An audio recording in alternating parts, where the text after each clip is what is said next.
तो चलिए आज हम लोग पढ़ेंगे कि आखिर लाइफ हिस्ट्री वेरिएशन होता क्या है। तो इसको पढ़ने से पहले एक मिनट रुकना। देखो, इस टॉपिक को ना ये लगभग एनसीईआरटी में आधे पेज का होगा ये टॉपिक। तो लगभग हम लोग हमेशा इस टॉपिक को पढ़ने में ये गलती कर देते हैं ना कि हम इसका फील नहीं ले पाते ये वाले टॉपिक का, लाइफ हिस्ट्री वेरिएशन का। तो इसका फील लेने से पहले सबसे पहले तुमको मैं दो की पॉइंट बता रहा हूँ जो एमसीक्यू में लगभग आ सकते हैं कि किस बंदे ने ये कहा था कि हमारे अर्थ पे रिसोर्स जो है लिमिटेड है, अर्थात कि वो रिसोर्स लॉजिस्टिक ग्रोथ को कहीं ना कहीं मतलब प्रभाव डालता है, लॉजिस्टिक ग्रोथ के लिए रिस्पॉन्सिबल रहता है। तो किस बंदे ने कहा था वो पहले तुम लिख लो, फिर उसके बाद मैं ये टॉपिक शुरू करूंगा। इंपॉर्टेंट है तो अभी बता दे रहा हूँ। डेविड जो थे, डेविड ने कहा था कि जो हमारा रिसोर्स है, अर्थात कि जो भी हमारे यहाँ मौजूद है रिसोर्स में क्या क्या आता है, फूड आता है और तुम्हारा लैंड आता है, वो क्या है, लिमिटेड है। तो यहाँ मैं लिख सकता हूँ कि डेविड ने कहा था कि जो रिसोर्स होते हैं, रिसोर्स आर लिमिटेड, अर्थात कि वो लिमिटेड होते हैं। और एक और साइंटिस्ट है जिनका नाम था डार्विन, ठीक है, स्पेलिंग में देख ले रहा हूँ एक बार। हाँ, एक और साइंटिस्ट है डार्विन, DAURVIN। अब डार्विन साहब ने क्या कहा था, डार्विन साहब ने कहा था कि प्रत्येक ऑर्गेनिज्म जो है वो फिट होना चाहिए। और वो फिट किस चीज में होना चाहिए, रिप्रोडक्टिव मैनर में, मतलब कि अर्थात कि जो रिप्रोडक्शन कर रहा है, जितने बच्चे पैदा कर ले वो तुम्हारा फिट कहलाएगा। तो डार्विन साहब ने कहा था कि every organism wants to fit, प्रत्येक ऑर्गेनिज्म चाहता है कि वो फिट रहे। किस चीज में फिट रहे ये भी सुन लो, किसमें, रिप्रोडक्शन में, रिप्रोडक्शन। तो ये दो मेन की पॉइंट है जो मैंने कल के लेक्चर में थोड़ा मिस कर दिया था, तो ये तुम लोग डेविड ने क्या कहा था। देखो अब इसको याद करने का कैसा तरीका है, याद करने का ट्रिक बता देता हूँ। डेविड, रिसोर्स, ये दोनों देखो कम लीटर में आ रहा है, ठीक है। डार्विन बड़े में आ रहा है, रिप्रोडक्शन भी बड़े में आ रहा है। तो डार्विन ने क्या बोला था, रिप्रोडक्शन करने वाला हर एक ऑर्गेनिज्म जितने ज्यादा बच्चे पैदा करेगा वो उतना फिट रहेगा। और डेविड ने क्या कहा था, जो हमारे अर्थ में रिसोर्स है वो लिमिटेड है। इतनी बात हो गई, इसको छाप लो। अब हम आते हैं अपने लाइफ हिस्ट्री वेरिएशन पे। अच्छा, एक बात जरा मुझको बताना कि इस पृथ्वी पे जितने भी लोग हैं वो अपने अंदर चेंज करते होंगे कहीं ना कहीं। जैसे कि हम लोग पहले बंदर थे, बंदर से धीरे धीरे ग्रेजुअल चेंज होते होते हम 2020 में इंसान बन गए। बने कि नहीं, तुम लोग खुद सोचो कि जो हम बचपन से थे वही हम धीरे धीरे, मतलब बचपन से थे तो ग्रोथ हुआ, वो तुम्हारा इवोल्यूशन ही हुआ कहीं ना कहीं। लेकिन मैं और अर्ली एज की बात कर रहा हूँ, जो अर्ली ह्यूमंस होते थे, जैसे कि बंदर से हम लोग इवोल्यूशन करते करते इंसान बने, अर्थात कि 2020 में हम कंप्लीट इंसान बन गए। तो एक चीज बताओ, क्या 2020 के बाद भी हमारे अंदर इवोल्यूशन होगा, चेंज होगा? हाँ जरूर होगा। हो सकता है कि हमारा खोपड़ी बड़ा हो जाए, ऐसा वैसे साइंटिस्टों ने पता लगाया है कि आगे जितना भी ये जाएगा ना, हम छोटे होते जाएंगे और हमारा जो ब्रेन है साइज है बड़ा होता जाएगा। तो हम इवोल्यूशन क्यों करते हैं, ताकि हम अडेप्ट कर सके बदलते हुए क्लाइमेट के साथ। अब हम वेरिएशन किस लिए करते हैं, वेरिएशन इसलिए करते हैं ताकि हम जीवित रह सके, उस पर्टिकुलर हैबिटाट में हम जीवित रह सके, इसीलिए हम वेरिएशन करते हैं। अब तुम एक चीज मुझको बताओ, हम लोग वेरिएशन जैसे किए, तो इस टॉपिक को पढ़ने से पहले हम ये जानेंगे कि हम वेरिएशन क्यों करते हैं। समझ रहे हो ना, कोई भी टॉपिक पढ़ो तो पहले पूछो उसकी जरूरत क्या है, क्यों करते हैं। जरूरत इसकी ये है कि हम वहां पे सरवाइव कर सकें, वहां पे रह सकें। और किस लिए जरूरत है, वहां पे अगर हम सरवाइव नहीं किए तो वहां पे रिप्रोडक्शन नहीं हो पाएगा। जैसे कि 2020 में हमने अपने अंदर कोई भी चेंज लाया, वेरिएशन लाया, चेंज कैसे आया वो तुम्हारा इवोल्यूशन का पार्ट होगा, ये भी याद रखना। चेंज कैसे कैसे आया वो तुम्हारा इवोल्यूशन का पार्ट होगा, क्या क्या चेंज हुआ वो तुम्हारा वेरिएशन का पार्ट होगा। अब वेरिएशन क्यों आया, ताकि हम बदलते हुए क्लाइमेट के साथ सरवाइव कर सके। क्यों आया, ताकि हम फिट रह सके और रिप्रोडक्शन कर सके। और जो तुम्हारा डार्विन साहब थे, डार्विन साहब ने बोल के गए थे, डार्विन साहब मतलब बोल के गए थे कि इस संसार में वही और एकदम फिट माना जाएगा जो जितने से ज्यादा बच्चे पैदा कर सके। इतनी बात तुम लोग को समझ में आ गई। तो लाइफ हिस्ट्री वेरिएशन में हम ये पढ़ेंगे कि प्रत्येक ऑर्गेनिज्म अपने अंदर चेंज इसलिए ला रहा है क्योंकि वो उस पर्टिकुलर इन्वायरमेंट में रह सके और रिप्रोडक्शन कर सके, अर्थात वही ऑर्गेनिज्म जो फिट माना जाएगा जो जितने से ज्यादा बच्चे पैदा कर सके।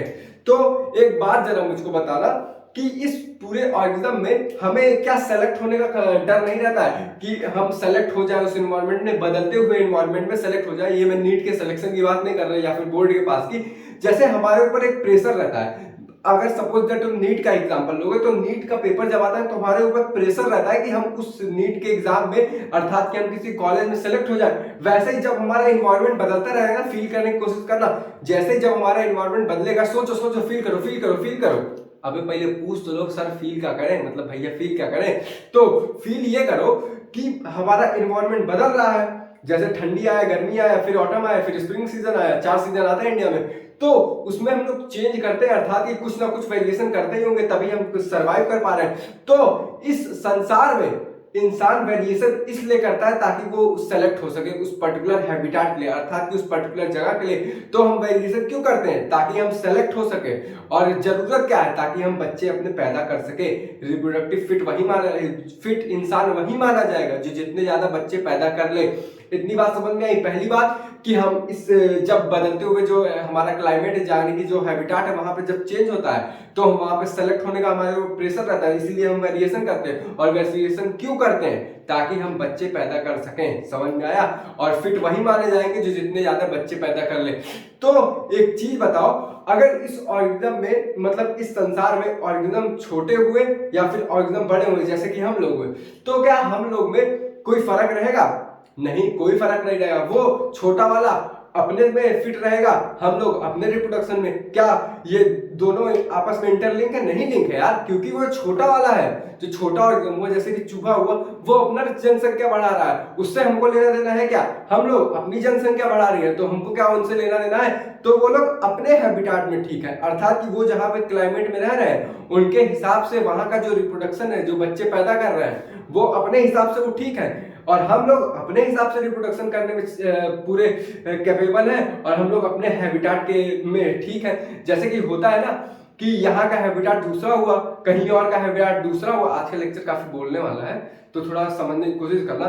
जैसे यहाँ का जो हैबिटेट हुआ दूसरा हुआ, और मान लो पोलर रीजन का हैबिटेट दूसरा हुआ, तो यहाँ पे जो हैबिटेट है, जहाँ पे जो लोग रिप्रोडक्शन कर पा रहे हैं, मतलब कोई हम लोग तो कर लेंगे, लेकिन जो ऑर्गेनिज्म वहां के लिए रिप्रोडक्शन के लिए बने हैं वो वहीं पे कर पाएंगे, और जो यहाँ के रिप्रोडक्शन के लिए बने हैं वो यहीं कर पाएंगे। तो इससे हमको क्या समझ में आ रहा है कि वहां के ऑर्गेनिज्म के लिए जो रिप्रोडक्शन है उसका ये हैबिटेट हमको दूसरा चाहिए। तो हैबिटेट अगर हमारा सेम रहा, जैसे कि मुझको रिप्रोडक्शन करने के लिए, मान लो मैं कोई पर्टिकुलर ऑर्गेनिज्म हो गया, तो मुझे रिप्रोडक्शन करने के लिए गर्मी चाहिए, तो मैं गर्मी में कर लूंगा। और किसी और को रिप्रोडक्शन करने के लिए ठंडी चाहिए, तो वो ठंडी में कर लेगा। लेकिन अगर उसको इधर उधर कर दोगे तो उसका रिप्रोडक्शन कहीं ना कहीं डिसबैलेंस हो जाएगा। लेकिन अगर मान लो कोई छोटा ऑर्गेनिज्म है, ठीक है, छोटा ऑर्गेनिज्म है, कोई बड़ा ऑर्गेनिज्म है, और वो दोनों ठंडी में या फिर गर्मी में कर ले रहे हैं, जैसे हम लोग ठंडी में भी कर लेंगे, गर्मी में भी कर लेंगे, और एक छोटा ऑर्गेनिज्म है वो भी ठंडी में कर लेगा, वो भी गर्मी में कर लेगा, तो क्या कोई इंपैक्ट पड़ रहा? नहीं, वो अपनी जगह सही है, हम लोग अपनी जगह सही है। जैसे कि हम लोग वहां पे भी रिप्रोडक्शन कर सकते हैं, वहां पे भी, और वो भी वहां पे रिप्रोडक्शन कर सकते हैं, वो भी वहां पे, अर्थात वो अपने अंदर ऐसा वेरिएशन लाए, ऐसा चेंज लाए जिसके द्वारा हम अपना रिप्रोडक्शन कर सक रहे हैं। समझ रहे हो ना? जैसे कि एक बात फिर से समझो कि जैसे कि तुम्हारा एक हैबिटेट हुआ और दूसरा हैबिटेट हुआ, यहाँ पे जो लोग रिप्रोडक्शन कर सकते हैं वो लोग यहाँ पे भी कर सकते हैं, जो लोग यहाँ पे कर सकते हैं वो यहाँ पे कर सकते हैं। और मान लो कि एक हमारा हो गया शॉर्ट स्पीसीज, यहाँ पे मैं लिख दे रहा हूं, एक हमारा शॉर्ट हो गया, ऑर्गेनिज्म हो गया, और एक हमारा लॉन्ग हो गया, अर्थात कि हम लोग लॉन्ग ऑर्गेनिज्म हो गया। तो जो एक मिनट जरा रुकना, हाँ, जो हमारा शॉर्ट हो ऑर्गेनिज्म हो गया, अर्थात इसको हम स्मॉल भी बोल सकते हैं। और ये हमारा हो गया, एनसीईआरटी का थोड़ा लिख दो वरना तुम लोग कंफ्यूज आ जाओगे। ये हमारा स्मॉल हो गया, ये हमारा लार्ज हो गया, और ये तुम्हारा ऑर्गेनिज्म का डिस्ट्रीब्यूशन हो गया। अब यहां से तुम लोग अच्छे समझोगे, जैसे कि ये दोनों दो ऑर्गेनिज्म हुए, एक लार्ज हुआ एक शॉर्ट हुआ, तो ये वाला जो है, ये वाला इस पे नहीं डिपेंड करेगा, ये दोनों इंडिविजुअल है, अर्थात कि ये एक पर्टिकुलर स्पीसीज की बात कर रहा हूं मैं, इंडिविजुअल्स की नहीं बात कर रहा। ये स्पीसीज यहाँ का इस पे कोई प्रभाव पड़ेगा? नहीं पड़ेगा, ना इसका कोई प्रभाव पड़ेगा। तो अर्थात यहाँ से हमको ये समझ में आ रहा है कि ये वाला अपनी जगह सही है, ये वाला अपनी जगह सही है, और ये वाला इस पे कोई प्रभाव नहीं डाल रहा, ये वाला इस पे कोई प्रभाव नहीं डाल रहा। और ये रिप्रोडक्शन करने के लिए छोटा ही ऑर्गेनिज्म रहेगा, जैसे चूहा है वो अपना रिप्रोडक्शन कर सकता है यार, वो कैपेबल है उतना। और ये हम लोग ह्यूमंस हुए, तो ह्यूमन भी अपना रिप्रोडक्शन कर सकते हैं, हम लोग कैपेबल है। तो क्या मैं ये बोल सकता हूँ कि छोटा भी ऑर्गेनिज्म अपने अंदर कहीं ना कहीं वेरिएशन ला रहा है, समझ रहे हो ना? छोटा ऑर्गेनिज्म भी अपने अंदर वेरिएशन ला रहा है, और वो वेरिएशन क्यों ला रहा है? ताकि वो रिप्रोडक्शन कर सके। बड़ा ऑर्गेनिज्म भी अपने अंदर कहीं ना कहीं वेरिएशन लाएगा, और वो वेरिएशन क्यों ला रहा है? ताकि हम लोग रिप्रोडक्शन कर सके, रिप्रोडक्टिव फिट रहे। किसने कहा था? डार्विन ने, याद रखना। तो ये छोटा ऑर्गेनिज्म भी अपने अंदर कहीं ना कहीं वेरिएशन लाएगा, क्यों लाएगा? ताकि वो अपने क्लाइमेट में मतलब जो बदलता हुआ हैबिटेट है, एनवायरनमेंट है, उसमें सर्वाइव कर सके। और अगर एक बात बताओ, अगर हम लोग उस एनवायरनमेंट में मतलब सिलेक्ट नहीं हुए, हमारे अंदर हमारे ऊपर सिलेक्शन प्रेशर रहता है ना, जो बदलता हुआ एनवायरनमेंट रहता है उसमें सिलेक्शन नहीं हुआ, अर्थात कि इनके अंदर छोटे वाले के अंदर, वही बड़ा वाले में लॉजिक अपना तुम लोग चाप लेना, जैसे कि बड़े वाले छोटे वाले हुए, छोटे वाले अगर वेरिएशन नहीं किए, समझ रहे हो ना? अगर छोटे वाले वेरिएशन नहीं किए, अर्थात की रिप्रोडक्शन नहीं किए, तो अल्टीमेटली क्या होगी? इनकी स्पीशीज एग्जिस्ट हो जाएगी, अर्थात खत्म हो जाएगी। और ये बड़ा ऑर्गेनिज्म जैसे कि हम लोग अगर वेरिएशन नहीं किए, समझ रहे हो, वेरिएशन नहीं किए, तो हम अपनी रिप्रोडक्शन की कैपेबिलिटी नहीं बढ़ा पाएंगे, और रिप्रोडक्शन की कैपेबिलिटी नहीं बढ़ा पाएंगे तो हम लोग एग्जिस्ट हो जाएंगे।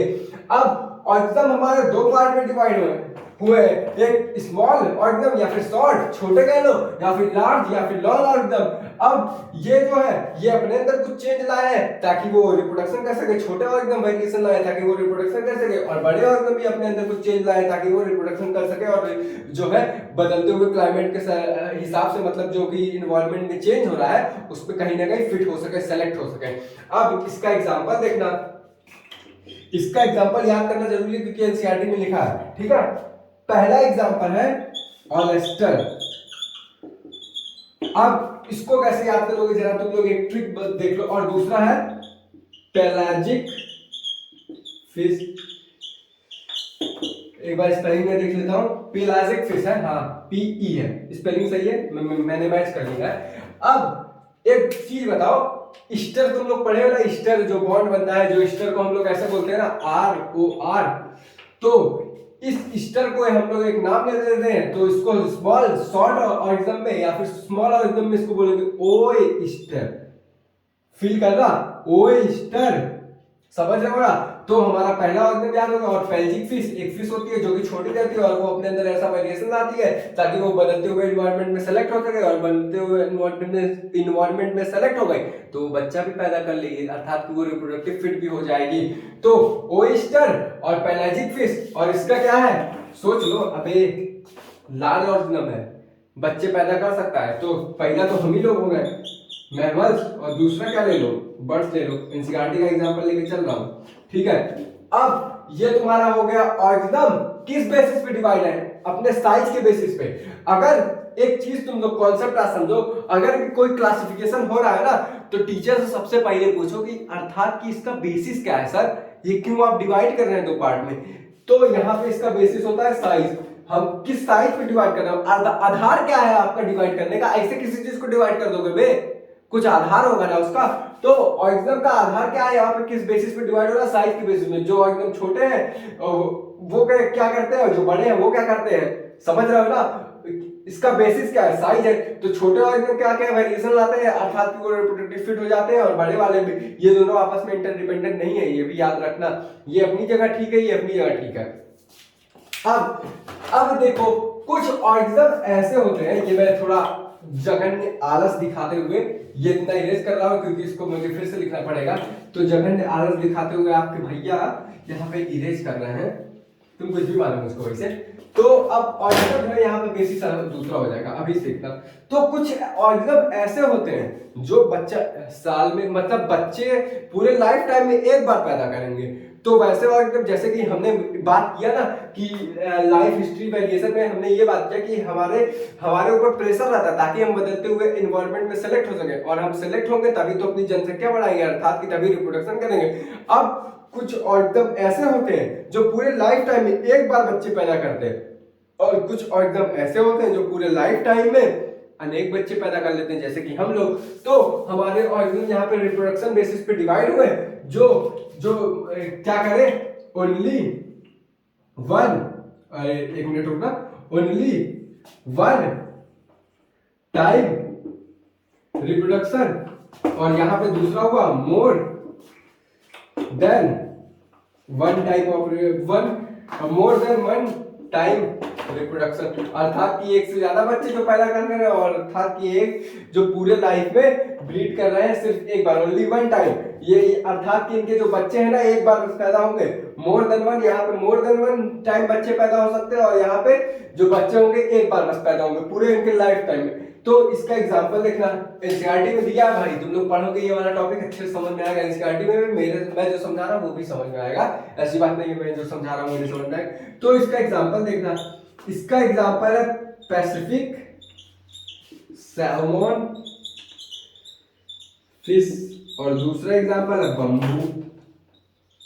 बम्बू, और इसका जो मैंने अभी बताया बर्ड। इसमें देखो यार कॉमन सेंस लगा मेरे भाई, तुम क्या है, इंसान एक बार में ज्यादा बच्चे नहीं पैदा कर सकता, एक से ज्यादा, अरे कर सकता है भाई। और चिड़िया के एक बार से ज्यादा बच्चे नहीं पैदा कर सकते, कुत्ते के एक बार से ज्यादा बच्चे नहीं पैदा कर सकते, कॉमन सेंस लगाना मेरे भाई, मैमल्स। ठीक है, अब इसको याद करने की ट्रिक, ये तो देखो दोनों में कॉमन हो गया ना, तभी मैं इसको एग्जांपल दिया, क्योंकि एनसीईआरटी में भी ऐसे दिया ये more than one time of reproduction भी कर सकते हैं, और ऑर्गेनिज्म ये सब बड़े भी होते हैं। अब इसका एक बात बताओ, सलमान खान को सब लोग जानते ही होंगे भाई है अपने, तो सलमान खान की उम्र कितनी है? लगभग 55 साल हो गई होगी, 55 से 56 शायद हो गई, मेरे पापा के एज के हैं। तो ये जो सैल्मन फिश है, मतलब कि सलमान भाई एक बार बस बच्चे पैदा कर सकते हैं, क्योंकि अरे समझ ले मेरे भाई, ऐसा नहीं है, लेकिन समझो थोड़ा कॉन्सेप्ट में बैठाने की जो कोशिश कर रहा हूँ वो समझो तुम। सलमान भाई है, उनकी उम्र ज्यादा हो गई है, तो अर्थात वो एक ही बच्चे पैदा कर पाएंगे शादी करने के बाद। तो ऐसे याद कर लेना, पैसिफिक एरिया में जो सलमान भाई हैं वो एक ही बार बच्चे पैदा कर सकते हैं, अर्थात कि सैल्मन फिश। और याद कर लो एक बम्बू याद कर लो, उसमें भी एक याद करने के लिए मैं बोला था, ओयस्टर था एक, और एक क्या था, पेलेजिक फिश था। इतनी बात समझ में आ गई? इसको छाप लो, स्क्रीनशॉट ले लो, समझ में आ गया आपका? अब मैं पिछले वाले लेक्चर में तुम लोग को कुछ बताना भूल गया था, उससे पहले हम लोग आज थोड़ा बहुत जनरल इंट्रोडक्शन लेते हैं आर का और के स्ट्रेटजी का, ये आखिर होता क्या है। तो पिछली बार मैंने एक्सपोनेंशियल ग्रोथ में एक एग्जांपल छोड़ा था, तुम लोग सोच रहे होगे कि पढ़ रहे होगे तो समझ नहीं आ रहा होगा वो एग्जांपल, वैसे वो तुमको एक क्या बोलते हैं ना, एक्सट्रैक्ट दिया था, एक्सट्रैक्ट समझना था, उसमें एक्सट्रैक्ट में दिया क्या था समझ रहे हो ना। एक्सट्रैक्ट जो होता है समझाने के लिए एनसीईआरटी दिया था कि आखिर वो एक्सट्रैक्ट को हम लोग समझे कैसे। जैसे एक्सपोनेंशियल ग्रोथ था ना, मैं उसको समझा दे रहा हूं, एक्सपोनेंशियल ग्रोथ था ना, अर्थात ये एक्सपोनेंशियल ग्रोथ हम समझे कैसे, उसी को समझाने के लिए हमारे एनसीईआरटी ने एग्जांपल दिया था। एक राजा था और उनका एक वजीर था, और उन दोनों में एक शर्त लगा कि जो हमारा चेस होता है, ये हमारा चेस है, समझना ध्यान से, चेस में ये ब्लॉक्स होते थे, अब कितने ब्लॉक्स हैं मुझको याद भी नहीं है ना, मैं खेलता हूँ चेस, मतलब रूल्स उस पता है लेकिन मैं खेलता नहीं हूँ। ये हमारा चेस हो गया, ठीक है, आए आए आए, ये थोड़ा बना दे, हटा दे। वैसे हमारे गुरुजी को जो हमारे साइंस है उनको चेस बहुत पसंद है, तो अगर उनके सामने मैं बोल दिया मुझको चेस उस नहीं खेलने आता, बहुत काटेंगे मुझको, छोड़ो पहले। ये देखो ये हो गया यहाँ पे, मतलब चेस आता है यार, ऐसी बात नहीं कहता, बस उसपे ब्लॉक्स कभी देगी ना, तो इसका मतलब अनड़िए हूँ, समझ लो, समझता है ऐसे ध्यान से। तो वहां पे एक राजा थे और वजीर थे, उन दोनों में शर्त लगा कि आपके राज्य में जितने भी चावल हैं उनको आप एक एक करके रखो। एक्सपोनेंशियल ग्रोथ को समझाया गया एनसीईआरटी में, बहुत वाहियात तरीके से समझाया गया, लेकिन समझ में भाई मेरे। तो राजा थे, राजा से वजीर बोला कि आपके राज्य में जितने भी चावल है उनको आप चेस के एक एक पे रखें। अब बोला कि इतने ज्यादा कैसे रख लेंगे, अबे समझ लो ना बे, एनसीईआरटी ने बोला है तो मान लो। तो उन्होंने बोला कि एक एक करके, मतलब दुगना दुगना करके आप रखें, तो यहाँ पे एक जैसे हो गए, यहाँ पे 2 हो गए, यहाँ पे 4 हो गए, यहाँ पे क्या होते हैं 8 हो गए, यहाँ पे 16 हो गए, यहाँ पे 32 हो गए, यहाँ पे 64 हो गया, यहाँ पे 128 हो गया, यहाँ पे क्या होगा 368, कुछ ले लो बे, मैं तो कमजोर है मेरी। तो ऐसे ऐसे करते करते उन्होंने समझाया कि एक टाइम ऐसा आएगा कि आपका चावल खत्म हो जाएगा, क्योंकि जब तक वो यहाँ पे पहुंचेगा ना, यहाँ पे तब 1.1 बिलियन हो जाता है, 1.1 बिलियन चावल उनका जैसे ही इस बॉक्स में आया तो चावल खत्म हो गया। एक्सपोनेंशियल ग्रोथ को समझाने का उनका तरीका है, पता नहीं कैसा तरीका है, हमको समझ नहीं आया, तुमको अगर ना समझ में आए तो मेरा प्रीवियस लेक्चर देख लो, उसमें मैंने अच्छे से समझाया। तो एक्सपोनेंशियल ग्रोथ समझाने के लिए उन्होंने ये बताया कि चावल रखें, दुगना दुगना करते करते रखते जाए, जितना इनिशियल होगा उससे ज्यादा उसका दुगना जो हमारा होगा आने वाला बच्चा होगा, अर्थात कि ऑफस्प्रिंग होगा, आगे वाली पॉपुलेशन होगी। तो इनिशियल हमारी डिसाइड करती है कि आगे वाली पॉपुलेशन कितनी होने वाली है, तो जितनी ये होगी उसका दुगना यहाँ पे हो जाएगा, जितनी यहाँ होगा उतना यहाँ। तो एक पॉइंट ऐसा आ जाएगा कि यहाँ पे 1.1 बिलियन चावल आ जाएंगे, अर्थात कि उस राज्य का पूरा चावल खत्म हो जाएगा। इसी को तुम्हारे एक्सपोनेंशियल ग्रोथ से समझा दिया गया है। और अगर ये पूरा भर जाए ना, तो तुमको बता रहे हैं कि इतना ज्यादा चावल ना पूरे इंडिया में नहीं होगा। इंडिया में बिछा दोगे ना 1 मीटर तक, इंडिया में बिछाओगे 1-2 मीटर तक बिछा दोगे ना पूरे इंडिया में, तब भी उतना चावल नहीं आ पाएगा। समझ में आया? ये थोड़ा एनसीईआरटी में दिया था तो मैं सोचा बता दूं, वरना कुछ लोग हैं बेइज्जती करने में माहिर है। कल का हमारा जो टॉपिक होगा ना वो RX स्ट्रेटजी होगा। समझ में आया? RX strategy. अब ये RX स्ट्रेटजी होती क्या है उसको थोड़ा सा मैं इंट्रोडक्शन में दूंगा, क्योंकि आज मेरा बस यही मेन टॉपिक था कि लाइफ प्रोसेस वाला थे। जिसको ये वीडियो ना समझ में आए वो फिर से ये वीडियो देखे, फिर से देखे। ना समझ में आया ये वाला जो आज मैं लाइफ हिस्ट्री वेरिएशन बताया, ना समझ में आया तो मुझको कॉल करके पूछे। कॉल नहीं, व्हाट्सएप करना, तब मैं कॉल करूंगा, क्योंकि वो नंबर चलता नहीं है मेरा। अब हम लोग थोड़ा सा डिस्कस करेंगे RX स्ट्रेटजी पे। कल हम लोग इस पे अच्छे से डिस्कस करेंगे। तो RX स्ट्रेटजी आखिर होती क्या है? देखो ये एक स्ट्रेटजी होती है ना, अर्थात कि इसके नाम से पता चलता है कोई ऐसा तरीका होता होगा। तो R का फॉर्मूला तुम लोग जानते ही होंगे। R मतलब होता है D माइनस D, K का मतलब होता है जो हमारा कैरिंग कैपेसिटी अर्थात कि इक्वल टू N होता है। तो R हमारा जो होता है ना उसमें हम ऐसे इन्वायरमेंट के बारे में जानते हैं जो कि अनप्रेडिक्टेबल होता है और अनस्टेबल होता है। अब तुम लोग बोलोगे अनप्रेडिक्टेबल और अनस्टेबल क्या मतलब, यहाँ का सेंस क्या होता है? तो जैसे कि मान लो कि मैं इस रूम में हूँ, ठीक है, इस रूम में अचानक ठंडी आ जाए, ठंडी तो वैसे चली रही है, अचानक गर्मी आ जाए, तो ये अनप्रेडिक्टेबल इन्वायरमेंट नहीं हुआ, अनस्टेबल इन्वायरमेंट नहीं होगा। तुम खुद सोचो। तो जो हमारा R होता है ना वो हमारा अनप्रेडिक्टेबल अनस्टेबल में आता है और ये फॉलो करता है एक्सपोनेंशियल ग्रोथ। अभी बस तेजी मतलब थोड़ा फास्ट बोल रहा हूँ, फील नहीं करवा रहा हूँ, बस सुन लो। कल अच्छे से इस टॉपिक को कंप्लीटली मैं तुमको एक लेक्चर बना दूंगा। तो R जो होता है एक्सपोनेंशियल ग्रोथ पे को डिटरमाइन करता है। अब तुम बोलोगे एक्सपोनेंशियल ग्रोथ तो रियली में एग्जिस्ट नहीं करता, क्योंकि एक्सपोनेंशियल ग्रोथ जो होता है उसमें अनलिमिटेड रिसोर्स रहता है और हमारे अर्थ पे अनलिमिटेड रिसोर्स है ही नहीं। समझाऊंगा, कल समझाऊंगा, कुल बातें आज ही जान लोगे। तो जो हमारा अभी इतना समझो, जो हमारा R होता है वो अनप्रेडिक्टेबल होता है, अर्थात कि अनप्रेडिक्टेबल इन्वायरमेंट पे रहता है। ऐसा इन्वायरमेंट जहां पे मतलब अचानक मौसम बदल जाए और वहां पे अनप्रेडिक्टेबल इन्वायरमेंट रहे और अनस्टेबल रहे। और K जो रहता है, K और इकोनॉम टाइप के वहां पे रहते हैं जहां का इन्वायरमेंट स्टेबल रहता है और जहां पे प्रेडिक्टेबल इन्वायरमेंट रहता है, अर्थात कि हमें पता रहता है कि ठंडी आई गर्मी आ गई। तो चलिए आज की बातें यहीं तक, कल की बातें कल करेंगे। जय हिंद, जय भारत, साइनिंग ऑफ।